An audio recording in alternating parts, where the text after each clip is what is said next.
Manifestation tips আপনার সাফল্যের চাবিকাঠি ফর 2026। নমস্কার, আমি সুছন্দা।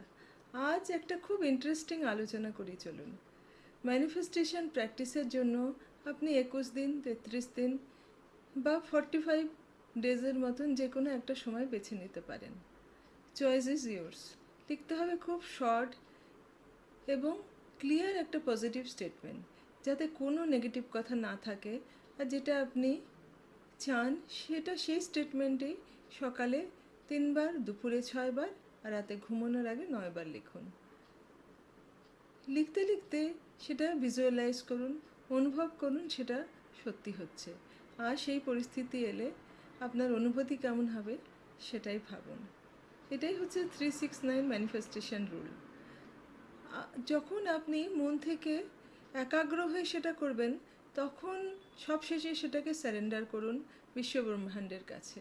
এর ফলে আপনার মনে নেগেটিভ থটস বা সন্দেহ আসবে না, আর এতে করে সাফল্যের সম্ভাবনাও অনেক বেড়ে যাবে। শেষে বলবো, এই ছোট্ট ম্যানিফেস্টেশন অভ্যাস হতে পারে আপনার জীবনে বড় সাফল্যের চাবিকাঠি। অনেক বড় মানুষরাও এটা প্রতিদিন জীবনে করে থাকেন। বিশ্বাস আর নিয়মিত চর্চা রাখুন এবং দেখবেন আপনার ইচ্ছাগুলো ধীরে ধীরে বাস্তবে পরিণত হতে শুরু করেছে। কিছু ভালো খবর আসলে জীবনে আমাকে মেসেজ করে জানাবেন। আমার ভিডিও ভালো লাগলে শেয়ার আর সাবস্ক্রাইব করবেন। সবাই ভালো থাকবেন।